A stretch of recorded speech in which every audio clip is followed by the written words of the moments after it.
ಗುರುಜಿನು ಯುಗಾದಿಯ ವಿಶೇಷದಲ್ಲಿ 12 ರಾಶಿಗಳ ಫಲಾನುಫಲ ಯಾವ ರೀತಿ ಇದೆ ಅಂತ ನೋಡೋದಾದ್ರೆ ಮೊದಲಿಗೆ ಮೇಷರಾಶಿಯವರಿಗೆ ಈ ಯುಗಾದಿ ಯಾವ ರೀತಿ ಫಲಾನುಫಲಗಳನ್ನ ತಂದುಕೊಡುತ್ತೆ, ಯಾರಿಗೆ ಶುಭ ಯಾರಿಗೆ ಅಶುಭ?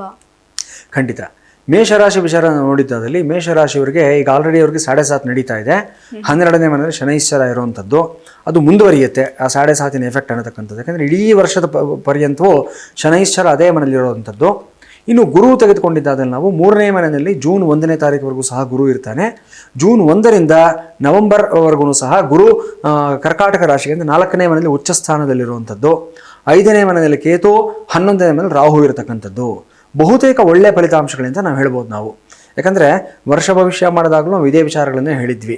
ಸೊ 2026 ಜನವರಿಯಿಂದ 2027 ಜನವರಿವರೆಗೂ ಏನು ಗ್ರಹಗತಿಗಳಿರುತ್ತೋ, ಪ್ಲಾನೆಟರಿ ಪ್ಲೇಸ್ಮೆಂಟ್ಸ್ ಅನ್ನತಕ್ಕಂಥದ್ದು ಇರುತ್ತೋ, ಈ ವರ್ಷದ ಯುಗಾದಿಯಿಂದ ಮುಂದಿನ ವರ್ಷದ ಯುಗಾದಿ ಪ್ಲವಂಗನಾಮ ಸಂವತ್ಸರದವರೆಗೂ ಸಹ ಹೆಚ್ಚು ಕಡಿಮೆ ಅದೇ ಥರನೇ ಇರುತ್ತೆ. ಹಾಗಾಗಿ ಫಲಿತಾಂಶಗಳಲ್ಲಿ ವ್ಯತ್ಯಾಸ ಆಗೋದಿಲ್ಲ. ಇಲ್ಲಿ ಇನ್ನೊಂದು ವಿಚಾರ, ಬಹಳಷ್ಟು ಜನ ನಮ್ಮ ವೀಕ್ಷಕರು ಕೇಳ್ತಾ ಇರ್ತಾರೆ, ನೀವು 2 ಸಲ ಭವಿಷ್ಯ ಹೇಳ್ತೀರಾ, ಯಾವುದು ಕರೆಕ್ಟು ಯಾವುದು ತಪ್ಪು, ಯಾವುದನ್ನು ಫಾಲೋ ಮಾಡಬೇಕು ಅನ್ನತಕ್ಕಂಥದ್ದು. ಎರಡೂ ಸರಿಯೇ, ಇದರಲ್ಲಿ ತಪ್ಪು ಅನ್ನೋ ಪ್ರಶ್ನೆನೇ ಬರೋದಿಲ್ಲ. ಜಸ್ಟ್ ಒಂದು ಟೈಮ್ ಫ್ರೇಮ್ನ ತೊಗೊಂಡು ಆ ಟೈಮ್ ಫ್ರೇಮ್ನಲ್ಲಿ ನಾವು ಪ್ಲಾನೆಟರಿ ಪೊಸಿಷನ್ಸ್ ಇಲ್ಲಿರುತ್ತೆ, ಗ್ರಹಗಳ ಸ್ಥಿತಿಗತಿಗಳೇನಿರುತ್ತೆ ಅದರ ಆಧಾರದಲ್ಲಿ ನಾವು ಫಲಿತಾಂಶಗಳನ್ನು ಹೇಳ್ತಾ ಇದ್ದೀವಿ ಅಷ್ಟೇ ಹೊರತು ಇಲ್ಲಿ ಅದಕ್ಕೂ ಇದಕ್ಕೂ ತದ್ವಿರುದ್ಧ ಅನ್ನತಕ್ಕಂಥ ಪ್ರಶ್ನೆ ಬರೋದೇ ಇಲ್ಲ. ಸೊ 2026 ವರ್ಷ ಭವಿಷ್ಯ ಏನು ಹೇಳಿದ್ವೋ ಅದು ಆ್ಯಕ್ಯುರೇಟ್ ಆಗಿರುತ್ತೆ, ಡಿಸೆಂಬರ್ವರೆಗೂ ವರ್ತಿಸುತ್ತೆ. ಅದು ಈಗ ಯುಗಾದಿಯಿಂದ ಏನು ನಾವು ಹೇಳ್ತಾ ಇದ್ದೀವಿ ಇದು ಆ್ಯಕ್ಯುರೇಟ್ ಆಗಿರುತ್ತೆ, ಮುಂದಿನ ಯುಗಾದಿವರೆಗೂ ವರ್ತಿಸುತ್ತೆ. ಆ ಟೈಮ್ ಝೋನ್ ಮಾತ್ರ ತಿಳ್ಕೊಬೇಕಷ್ಟೇ ವೀಕ್ಷಕರು. ಇನ್ನು ಮೇಷರಾಶಿಯವರಿಗೆ ಯಾವ ರೀತಿ ಫಲಿತಾಂಶಗಳಾಗುತ್ತೆ ಅನ್ನೋದಾದರೆ, 11ನೇ ಮನೆಯಲ್ಲಿರತಕ್ಕಂಥ ರಾಹು ವಿಶೇಷವಾದ ಲಾಭಗಳಿಂದ ತಂದುಕೊಡ್ತಾನೆ. ನಿಮಗೆ ಅನಿರೀಕ್ಷಿತವಾಗಿರತಕ್ಕಂಥ ಒಂದು ಮೂಲಗಳಿಂದ ನಿಮಗೆ ಲಾಭಾಂಶಗಳು ಬರುವಂಥ ಒಂದು ಸಾಧ್ಯತೆಗಳಿರುತ್ತೆ. ಬಹಳಷ್ಟು ಜನ ನಿಮ್ಮ ಪ್ರೀತಿ ಪಾತ್ರರು ಈ ಸಮಯದಲ್ಲಿ ನಿಮ್ಮ ಭಾವನೆಗಳನ್ನು ಅರ್ಥ ಮಾಡಿಕೊಂಡು ಅದಕ್ಕೆ ತಕ್ಕನಾಗಿ ಅವರು ಸ್ಪಂದಿಸ್ತಕ್ಕಂಥ ಒಂದು ಸಾಧ್ಯತೆಯನ್ನು ಸಹ ನಾವು ನೋಡ್ತಾ ಇದ್ದೀವಿ.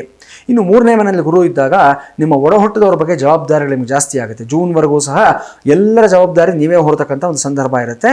ಬಟ್ ಅದು ಒಳ್ಳೆಯದಕ್ಕೋಸ್ಕರನೇ ಆಗಿರುತ್ತೆ. 4ನೇ ಮನೆಗೆ ಗುರು ಬಂದಾಗ ವಿಶೇಷವಾಗಿ ವಿದ್ಯಾರ್ಥಿಗಳಿಗೆ, ಹೈಸ್ಕೂಲು ಕಾಲೇಜು ವಿದ್ಯಾರ್ಥಿಗಳು ಮತ್ತು ಗ್ರ್ಯಾಜುಯೇಷನ್ ಮಾಡ್ತಾ ಇರ್ತಕ್ಕಂಥ ವಿದ್ಯಾರ್ಥಿಗಳು ಯಾರಿರ್ತಾರೆ ಅವರೆಲ್ಲರಿಗೂ ಅಷ್ಟೇ ಅದ್ಭುತವಾದ ರಿಸಲ್ಟ್ಸ್ ಬರುತ್ತೆ.